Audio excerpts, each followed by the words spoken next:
नमस्कार प्यारे बच्चों, मैं कुशाल सोलंकी हिंदी की कक्षा में आप सभी का हार्दिक अभिनंदन करता हूं। आज हम पढ़ने जा रहे हैं प्रेमचंद जी के द्वारा रचित श्रेष्ठ कहानियों में से एक, जिसका नाम है दो बैलों की कथा। इसके पूर्व के भागों में हमने क्या क्या पढ़ा, वो थोड़ा सा आज आप लोगों को जोड़ता हूं उसके साथ में, ताकि आप लोगों को ये रहे कि हाँ, इससे पूर्व की कक्षा में हमने ये पढ़ लिया। इसके पूर्व के दो भागों में हमने जो चर्चा की थी, उसमें हमने ये समझा था कि सबसे पहले बात आई थी कि एक जानवरों में बुद्धिहीन जानवर जिसे कहा जाता है वो होता है गधा। और उसको ये जो उपमा दी गई है, उसको ये कहा जाता है, उसके सबसे बड़ा कारण जो है वो है उसकी निरापद सहिष्णुता और उसका भोलापन। और उस पाठ के माध्यम से, उस भाग के माध्यम से हमने ये भी जाना कि अगर आप किसी का प्रतिकार करने की योग्यता अपने भीतर लेके आ जाते हो, तो सभ्य बनने में आपको कोई भी नहीं रोक पाएगा। एक उदाहरण के माध्यम से भी स्पष्ट किया गया कि किस प्रकार जापान ने एक विजय प्राप्त करके, रूस को हराकर एक विजय प्राप्त करके उसने अपने आप को सभ्य जातियों में गण्य बना लिया। हमने इसके बाद में जब हमने यहां से शुरू किया, तब हमने ये भी जाना कि हाँ, इस में बेवकूफ के अलावा, गधे को बेवकूफ के अलावा जो है, जो संज्ञा दी जाती है, वह कई बार मूर्ख भी कह दिया जाता है।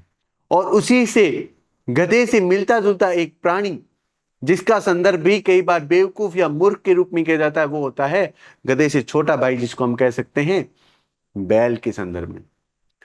ठीक है। और लेकिन बैल जो है वो कभी कभी गुस्सा कर देते हैं, विरोध कर देते हैं, तो इस वजह से वे गधे से काफी हद तक नीचे हैं, क्योंकि गधा कभी भी किसी बात का प्रतिकार नहीं करता। फिर हमने इसके बाद में हमने पढ़ा कि इस कहानी में मुख्य रूप से झूरी नाम का एक पात्र है और उसके पास में दो बैल पाए जाते हैं।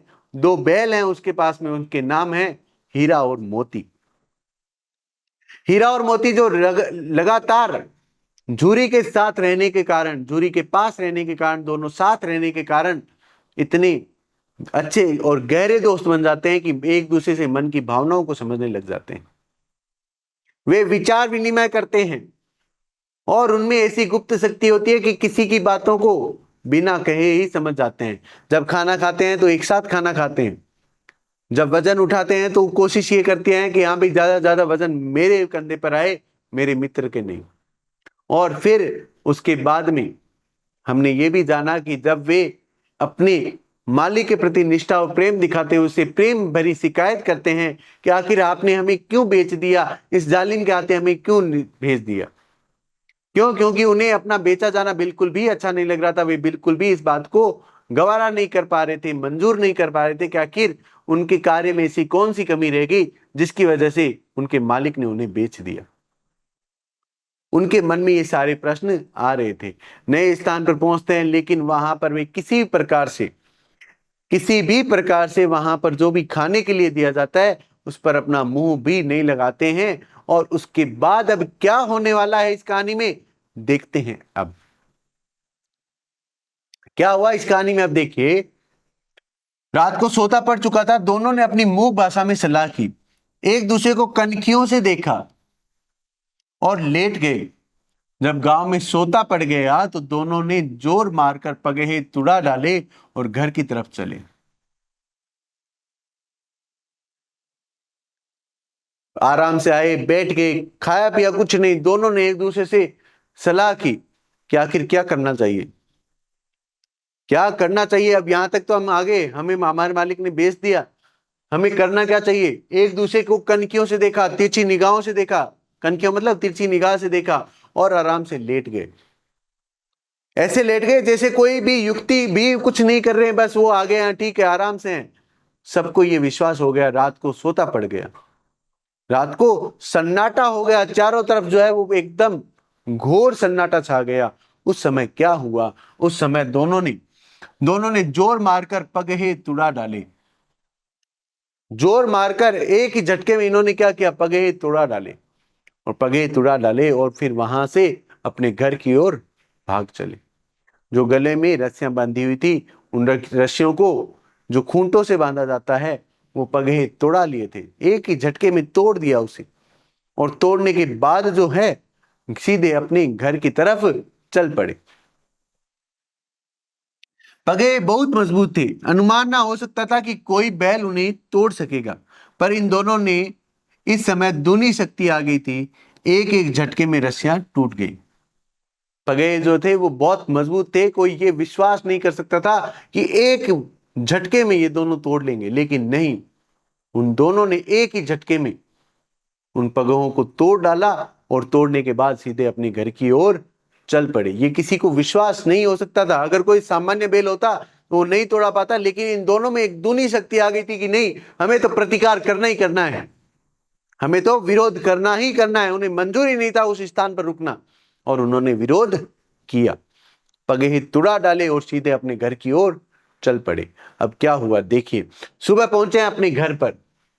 सुबह झूरी प्रातःकाल सोकर उठा तो देखा कि दोनों बैल चरनी पर खड़े हैं।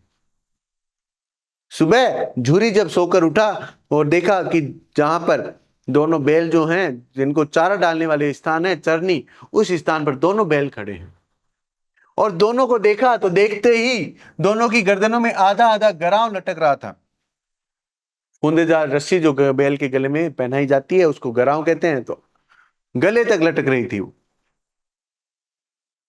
घुटने तक पांव कीचड़ से भरे हैं और दोनों की आंखों में विद्रोह में स्नेह झलक रहा है।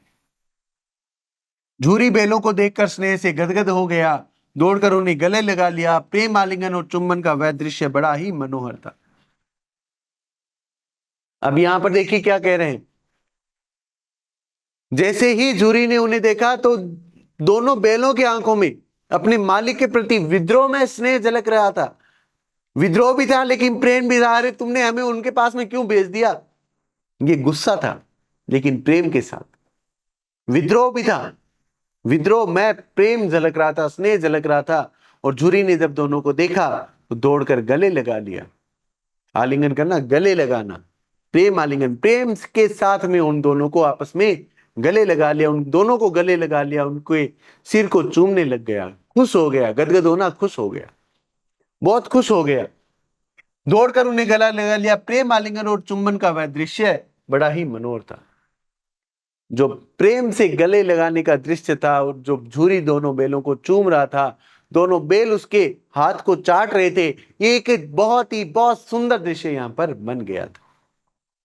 बहुत सुंदर दृश्य यहां पर बन गया था। आगे बात समझ में, आगे देखिए। घर और गांव के लड़के जमा हो गए, तालियां बजा बजा कर उनका स्वागत करने लगे।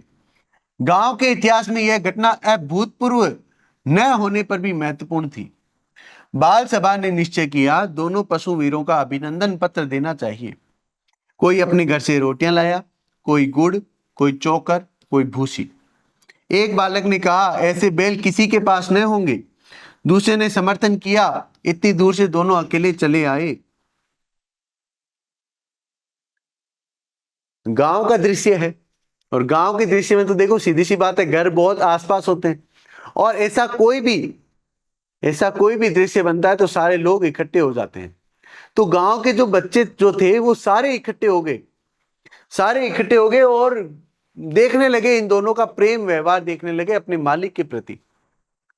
और सारे बच्चे जो है वो उनकी वीरता को देखकर जो है वो खुश हो रहे थे। और बच्चों ने ये निर्णय किया कि इन दोनों का अभिनंदन किया जाए, इनका जो है स्वागत किया जाए, स्वागत सम्मान समारोह रखा जाए, सम्मान समारोह रखा जाए। और उसके लिए फिर क्या क्या किया जाए, उन्होंने फिर क्या किया, कोई जो है वो अपने घर से गुड़ लेकर आया, कोई जो है वो खली लेकर आया, कोई रोटियां लेकर आया, कोई चोकर लेकर आया, कोई भूसा लेकर आया। क्यों? क्योंकि गांव में ये घटना अभूतपूर्व नहीं थी लेकिन महत्वपूर्ण घटना थी। अभूतपूर्व मतलब जो पहले घटित ना हुई हो, मतलब ये कोई ऐसी घटना नहीं थी जो पहले घटित ना हुई हो, पहले भी हुई होगी, पहले भी इस प्रकार की घटना घटित हुई होगी, लेकिन यहां पर महत्वपूर्ण बात थी ये बहुत ही महत्वपूर्ण बात थी। तो इसलिए उस बाल सभा ने, बालक जितने भी लोग वहां पर बच्चे इकट्ठे हुए, उन बच्चों ने ये निर्णय किया कि इनका अभिनंदन किया जाना चाहिए। और उनका अभिनंदन करने के लिए कोई घर से गुड़ लेकर आया, कोई चोकर लेकर आया, कोई खली लेकर आया, कोई भूसा लेकर आया, कोई रोटियां ले आया, और इस प्रकार से उनका स्वागत सम्मान समारोह किया जाने लगा। अब यहाँ पर देखिए एक बच्चे ने क्या बात कही है। एक बच्चे ने बात कही कि ऐसे बैल किसी के पास में नहीं होंगे। कितने अच्छे बैल जो हैं वो संभवतः किसी के पास नहीं होंगे कि अपने मालिक के पास में खुद चलकर आ गए। दूसरे ने उसकी बात का समर्थन किया। दूसरे बालक ने उसकी बात का क्या किया, समर्थन किया कि अरे भाई इतनी दूर से अकेले चले आए। कितनी महत्वपूर्ण बात है ये, इतनी दूर से अकेले चले आए, है ना महत्वपूर्ण बात या नहीं? महत्वपूर्ण बात हुई। फिर आगे देखिए, तीसरा बोला बैल नहीं है, वे उस जन्म के आदमी हैं और इसका प्रतिवाद करने का किसी को साहस नहीं हुआ। जूरी की स्त्री ने बैलों को द्वार पर देखा तो जल उठी, बोली कैसे नमक हराम है, एक ही दिन में वहां काम न किया भाग खड़े हुए। जूरी अपने बैलों पर यह आक्षेप न सुन सका, नमक हराम क्यों है, चारा दाना न दिया होगा तो क्या करते। फिर एक तीसरा बच्चा बोलता है कि अरे भाई ये तो पहले के जन्म के जो है वो इंसान रहे होंगे, तभी तो देखो इनको इतना रास्ता याद है, अकेले चले आए। और उसकी बात में जो वजन था, दम था, उसका विरोध किसी ने नहीं किया। सबको लगा वास्तव में ये बच्चा बात एकदम सही कह रहा है। लेकिन जैसे ही जूरी की पत्नी ने देखा कि दोनों बैल वापस आ गए तो जल खड़ी हुई। क्योंकि देखो सीधी सी बात है, उसके पीहर में लेकर गए थे, और उसको उनसे काम करवाना था, लेकिन वो काम किए बिना वापस आ गए। तब यहां पर देखो उसने क्या कहा, कैसे नमक हराम है, जो बिना काम किए वहां से वापस लौट कर आ गए। तो झूरी जो है वो ये अपने बैलों पर ये आक्षेप न सुन सका, ये आरोप ना सुन सका कि भाई नमक हराम है। उसने तुरंत कह दिया कि भाई नमक हराम क्यों है, वहां पर खाने को कुछ दिया नहीं होगा इसलिए भागकर चले आए। वहां पर दाना चूरी जो है वो दिया नहीं होगा, खाना दिया नहीं होगा, इसलिए भागकर चले आए। अब देखो सीधी सी बात है, अगर एक पति जो है वो अपनी पत्नी का विरोध करे और वो भी उसके पीहर पक्ष को लेकर, पीहर पक्ष के संदर्भ में ये बात कहे कि भाई उन्होंने खाना चारा नहीं दिया, तो देखो सीधी सी बात है पत्नी को गुस्सा आएगा। और यहां पर गुस्सा जो है वो और अधिक आया। और यहां पर देखिए उसने क्या कह दिया, स्त्री ने रोब के साथ में कहा तुम ही तो बैलों को खिलाना जानते हो और सभी पानी पिला पिला कर रखते हैं। जूरी ने चिढ़ाया चारा मिलता तो क्यों भागते। स्त्री चिढ़ी भागे इसलिए कि वे लोग तुम जैसे बुद्धुओं की तरह बैलों को सहलाते नहीं, खिलाते हैं तो रगड़ कर जोतते भी हैं। ठीक है, तो देखो सीधी सी बात है, जूरी की पत्नी को गुस्सा आया तो उसने ये कह दिया कि भाई केवल तुम ही खिलाना नहीं जानते, वे भी खिलाना जानते हैं, पानी पिला पिला कर नहीं छोड़ रहे। तो जूरी वापस कह देता है अगर खिलाते तो फिर क्यों भागते, चिढ़ाने के लिए बोला। अब चिड़ी हुई तो थी, गुस्सा तो वैसे ही आया हुआ था, उसने तुरंत ही कह दिया, क्या कह दिया, उसने ये कह दिया कि तुम जैसे बुद्धू नहीं है, अगर खाना खिला रहे हैं तो काम कैसे करवाना है वो भी बहुत अच्छे से जानते हैं, कि अगर बैलों को खाना दे रहे हैं तो उससे रगड़ कर काम भी करवाते हैं, जोतते भी हैं। ये होता है सही ढंग से काम करवाने का तरीका, ये नहीं कि तुम्हारी तरह जो है इनको खाना ही खिलाते रहो। ये दोनों ठहरे कामचोर, भाग निकले। अब देखो कहां से खली और चौकर मिलता है, सूखे भूसे के सिवा कुछ न दूंगी, खाए या चाहे मरे। और वही हुआ। मजदूर को कड़ी ताकीद कर दी गई कि बैलों को खाली चूरा सूखा भूसा दिया जाए। बैलों ने नाक में मुंह डाला तो फीका फीका लगा, न कोई चिकनाहट न कोई रस। क्या खाएं, आशा भरी आंखों से द्वार की ओर ताकने लगे। और उसके घर से, उसके पियर से यहां से भाग कर आए थे। तो देखो सीधी सी बात है, अब यहां पर उसने अपने मजदूर को ये ताकीद कर दी, एकदम कह दिया, कड़े शब्दों में ये बात कह दी कि इनको केवल और केवल सूखा चारा दिया जाए, भूसा दिया जाए, सूखा भूसा दिया जाए। इसके अलावा ना तो खली देनी है ना चौकर देना है, कुछ नहीं देना इनको। तो मजदूर जो है वो क्या करे, उसने भी दोनों बैलों को केवल और केवल सूखा भूसा दे दिया। दोनों बैलों ने जैसे ही नान में मुंह डाला तो उनको लगा कि यार ये आज क्या खाना दिया है, इसमें ना तो कोई चिकनाहट है ना ही कोई रस है, कुछ भी नहीं है, आनंद की प्राप्ति हो ही नहीं रही है। और बड़ी उम्मीद के साथ में वे द्वार की ओर देखने लगे कि अब कोई दरवाजा खुलेगा, अब कोई हमारे लिए अच्छा सा भोजन लेकर आएगा। द्वार की ओर देखने लग गए। झूरी ने मजदूर से कहा, थोड़ी सी खली क्यों नहीं डाल देता बे? मालकिन मुझे मार ही डालेगी। चुरा कर डाला। न दादा, पीछे से तुम भी उन्हीं की सी कहोगे। दूसरे दिन झूरी का साला फिर आया, बैलों को ले चला। अब की बार उसने दोनों को गाड़ी में जोता। 2-4 बार मोती ने गाड़ी को सड़क की खाई में गिराना चाहा, पर हीरा ने संभाल लिया। अब यहां पर देखो क्या हुआ। यहां पर यह घटनाक्रम हुआ कि भाई वास्तव में उनको कुछ नहीं दिया, तो झूरी ने अपने मजदूर से कहा कि भाई एक काम कर, तू खिला दे। तो वो कहता है नहीं, मालकिन मुझे मार डालेगी। तो वो कह रहा है चुरा कर डाल दे। तो वो कहता है नहीं, आप भी फिर जो है वो अपनी पत्नी का ही पक्ष लोगे, मेरा पक्ष तो लोगे नहीं। तो ऐसे करके उनको उस दिन सूखा भूसा ही मिला। अगले दिन झूरी का साला गया, फिर आया, और इस बार वह उन्हें जो है वो गाड़ी में जोत कर ले जाने लगा। तो हुआ क्या? हुआ ये कि मोती ने 1-2 बार गाड़ी को खाई में गिराना चाहा, सड़क किनारे जो खाई थी उसमें गिराना चाहा, लेकिन हीरा ने संभाल लिया, क्योंकि हीरा समझदार था। आगे, वह ज्यादा सहनशील था। संध्या का समय घर पहुंचकर उसने दोनों को मोटी मोटी रस्सियों से बांधा और कल की शरारत का मजा चखाया। फिर वही सूखा भूसा डाल दिया, अपने दोनों बैलों को खली चुनी सब कुछ दी। दोनों बैलों का ऐसा अपमान कभी नहीं हुआ था। जूरी इन्हें फूल की छड़ी से भी न छूता था। जूरी उन्हें लेकर पहुंचा, उसके बाद दोनों बैलों को बांधा। बांधने के बाद में दोनों को पीटा। पहले कल की शरारत का मतलब घर छोड़कर भाग गए थे ना, इसकी वजह से दोनों की पिटाई की गई, और उसके बाद में दोनों को बांध दिया गया, और अपने सामने मतलब दोनों बैलों के सामने 2 बैल और थे, उन बैलों को उसने क्या किया, बहुत अच्छा खाना दिया। और यहां उसने उन्हें अच्छा खाना नहीं दिया। बैलों को इस तरह का कभी भी अपना अपमान नहीं हुआ। बैलों का इससे पहले ऐसा अपमान नहीं हुआ। झूरी उन्हें फूल की छड़ी से भी नहीं छूता था। मारना तो बहुत दूर की बात है, यहां पर तो पिटाई हुई थी, और साथ ही साथ में अपमान भी हुआ था। उसकी टिटकार पर दोनों उड़ने लगते। यहां मार पड़ी, आहत सम्मान की व्यथा तो थी, और उस पर मिला सूखा भूसा। सम्मान तो आहत हुआ ही हुआ, और ऊपर से मिला क्या, सूखा भूसा। दोनों ने नाक की तरफ आंख तक नहीं उठाई। दूसरे दिन गया ने बैलों को हल में जोता, पर इन दोनों ने जैसे पांव न उठाने की कसम खा ली थी। वह मारते मारते थक गया, पर दोनों ने पांव नहीं उठाए। अगले दिन, पहले तो उन्होंने खाना नहीं खाया। अगले दिन जैसे ही गया ने उन्हें जो है वो हल में जोता कि भैया अब हल खेत काम करवा लूं, लेकिन दोनों ने जैसे कसम खा रखी थी कि एक कदम नहीं उठाएंगे, और इसकी वजह से दोनों को बहुत ज्यादा मार पड़ी, बहुत ज्यादा मार पड़ी।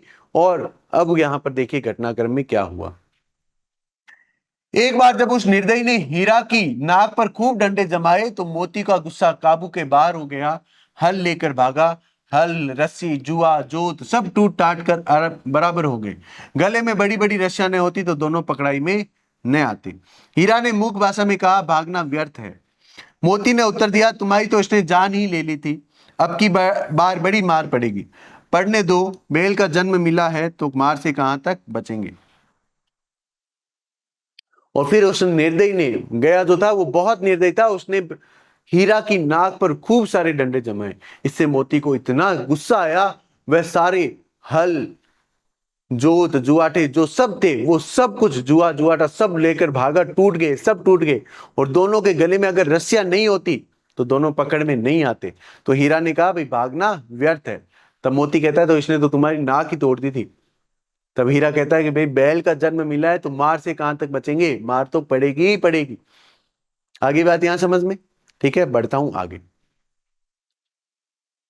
गया 2 आदमियों के साथ दौड़ा आ रहा था, दोनों के हाथों में लाठियां हैं।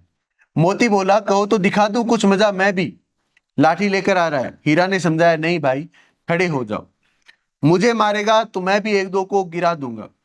नहीं, हमारी जाति का यह धर्म नहीं है। मोती दिल में ऐंठ कर रह गया। हीरा और मोती को पकड़ने के लिए गया, और उसके 2-3 साथी जो है वो लकड़ियां लेकर भागे। ठीक है, तो जो है वो मोती जो था वो बहुत गुस्से में था। उसने कहा, अगर हीरा को कहा तुम मुझे कहो तो बताता हूं इनको क्या होता है, अभी उठा उठा के पटकूंगा। ठीक है, लेकिन हीरा ने समझाया कि नहीं, हमें ऐसा नहीं करना। ठीक है, फिर इसके बाद में कि मैं, अगर मुझे मारा तो मैं तो 1-2 को गिरा दूंगा। मोती ने कहा कि अगर मुझे देखो किसी ने भी मारा, मैं तो देखो सीधी सी बात है, मैं तो मारूंगा, वापस उल्टा करूंगा। तब वो कहता नहीं, हमारी जाति का यह धर्म नहीं है कि हम जो बैल जो है ना, उस बैल समुदाय का, उस बैल जाति का यह धर्म नहीं है कि वह अपने मालिक पर वार करने लग जाए। कितनी अच्छी बात कही है ना? कितनी अच्छी बात यहां पर कही है, जानवरों के माध्यम से कितनी अच्छी बात कहलवाई है यहां पर, कि हमारी जाति का, कि हमारी जाति का ये धर्म नहीं है। इंसान जो है वो अपना धर्म भूल सकता है, लेकिन हम पशु होकर अपना धर्म नहीं भूलेंगे, हम उन पर वार नहीं करेंगे। इससे मोती ऐंठ कर रह गया। मोती के गुस्से में, मोती के मन में आया, यार क्या दोस्त है यार, इतनी मार पड़ रही है लेकिन उसके बावजूद भी कुछ नहीं कर रहा। गया आ पहुंचा और दोनों को पकड़कर ले चला। कुशल हुई कि उसने इस वक्त मारपीट नहीं की, नहीं तो मोती भी पलट पड़ता। उसके तेवर देखकर गया और उसके सहायक समझ गए और इस वक्त टाल जाना ही मसलहत है। इतने में गया आ पहुंचा, ठीक है, दोनों को पकड़ लिया, लेकिन गनीमत यह रही कि उसने वार नहीं किया। मतलब गया जो आया उसने किसी प्रकार से मोती पर या हीरा पर लाठी या कोई वार नहीं किया। वो समझ गया था कि अगर इसको छेड़ा तो निश्चित तौर पर अब ये बहुत बुरा हमारे साथ करने वाला है। कुछ नहीं किया, एकदम चुप रहे। सारे समझ चुके थे, गया और उसके सहायक समझ चुके थे कि अभी चुपचाप इनको पकड़ो और ले चलो। अगर हल्की सी भी इनको मार पड़ी तो ये हमारी कितनी बुरी हालत करेंगे, कितनी बुरी हालत करेंगे, संभवतः हमें भी पता नहीं होगा। इसलिए इनको मारना छोड़कर इनको बस ले चलो, उसी में मसला है, यही हमारे फायदे की बात होगी। हम इन्हें ले चलें अपने साथ में, ये हमारी फायदे की बात होगी, बस ये दिमाग में था। आगे बात समझ में? अब यहां तक हमने क्या सीखा?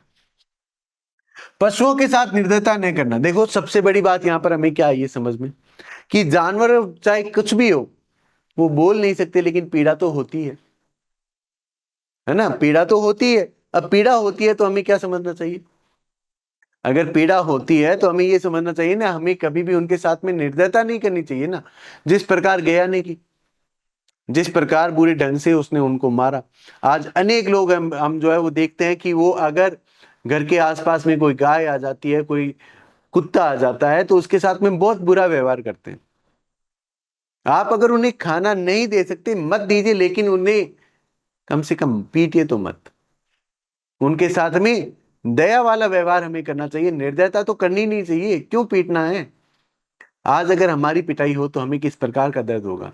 शरीर तो उनका भी है, रक्त तो उसमें भी बहता है, भावनाएं तो उनमें भी है, तो कितना उनको दर्द होता होगा। तो आज हमें ये आप बात सीखने को मिली है कि हमें पशुओं के साथ में कभी भी निर्दयता नहीं करनी चाहिए। पशुओं के साथ में हमें कभी भी निर्दयता नहीं करनी चाहिए। आगे बात यहां पर समझ में? आगे देखिए, प्रश्न है इस गद्यांश में हीरा के साथ क्या हुआ? जो अभी तक हमने पढ़ा उसको मैं गद्यांश के रूप में बोल रहा हूं कि यहां पर हीरा के साथ में ऐसा क्या हुआ। उसकी मालिक ने प्रशंसा की, उसे बहुत सारा खाना दिया गया, उसकी नाक पर बुरी तरह से डंडे जमाए गए, उसे दूसरे मालिक को बेच दिया गया। तो गया ने क्या किया? उसकी नाक पर बहुत बुरे ढंग से डंडे मारे, बहुत बुरे ढंग से डंडे बरसाए थे। आगे बात यहां समझ में? प्रश्न क्रमांक 2, हीरा को पीटते देख मोती ने क्या किया? वह रोने लगा, वह हल लेकर भाग गया, उसने काम करने से इनकार कर दिया, उसने मालिक पर हमला किया। बताइए, वह हल, जोत, जुआठा, जुआ सब लेकर भाग गया, सब तोड़ दिया। आगे बात समझ में? ठीक है, क्यों? क्योंकि मोती को ये चीजें मंजूर नहीं थी। यार मार रहे, मंजूर नहीं हुआ। हीरा के नाक पे जब इतने डंडे पड़े तो उसको मंजूर नहीं हुआ, लेकर भाग गए। ठीक है, प्रश्न क्रमांक 3 देखिए, मोती और हीरा पूरी तरह से क्यों नहीं भाग सके? क्योंकि वे बहुत थके हुए थे, क्योंकि वे मालिक द्वारा पकड़ लिए गए थे, क्योंकि उनके गले में बड़ी बड़ी रस्सियां थी, क्योंकि वे भागना नहीं चाहते थे। क्योंकि गले में बड़ी बड़ी रस्सियां थी इसलिए दोनों लंबी ज्यादा दूर तक भाग नहीं पाए। आगे बात यहां समझ में? ठीक है, आगे, मोती और हीरा के बीच में क्या संबंध है? वे दोनों मालिक के बेटे हैं, वे दोनों बैल हैं और साथ काम करते हैं, वे दोनों दूसरे गांव के निवासी हैं, वे दोनों मालिक के दुश्मन हैं। वे दोनों क्या हैं? यहां पर बैल हैं, दोनों बैल हैं और साथ में काम करते हैं, मतलब एक साथ रहते हैं। मित्रता हो चुकी थी, ये हमने पूर्व में पढ़ लिया था। आगे बात यहां समझ में? ठीक है, अगले प्रश्न पर, मोती ने हीरा से क्या कहा? तुम्हारी तो इसने जान ही ले ली थी, हमें भाग जाना चाहिए। हमें मालिक को माफ कर देना चाहिए, हमें घर वापस जाना चाहिए। तो उसने यही तो बात कही थी, तुम्हारी तो इसने जान ही ले ली थी, तुम्हारी तो इसने जान ही ले ली थी। तो अब आप एक विचार कीजिए कि अगर मोती और हीरा के स्थान पर, मोती और हीरा के स्थान पर आपका कोई भी पालतू पशु होता और उसके साथ ऐसा व्यवहार होता तो आप क्या करते, है ना? तो उसके संदर्भ में भी हमें विचार रखने की बात यहां पर आनी चाहिए, हमें समझ में आना चाहिए। उम्मीद करता हूं कि आज आपने जो पढ़ा उसके माध्यम से आपने ये समझ लिया कि किस प्रकार हीरा और मोती जो है वो पुनः अपने मालिक से दूर हुए हैं, और दूर होने के बाद में उन्हें अब किस प्रकार के कष्टों का सामना करना पड़ रहा है। और साथ ही साथ में हमने ये भी जान लिया कि हमें किसी भी प्रकार से पशुओं के साथ में निर्दयतापूर्ण व्यवहार नहीं करना चाहिए, उनके साथ में दया और सहानुभूति पूर्ण व्यवहार करना चाहिए। आपने पाठ में यह भी जान लिया होगा कि अगर अगर हमें जो है ये बात समझने वाली है कि इंसानों को जिस प्रकार पशु अपने धर्म का त्याग नहीं करते, उसी प्रकार इंसानों को भी अपने धर्म का त्याग नहीं करना चाहिए। इंसान का धर्म जो है वो यही सिखाता है, हर जीवों पर दया करना, हर जीवों पर दया करना ही इंसानी धर्म होता है।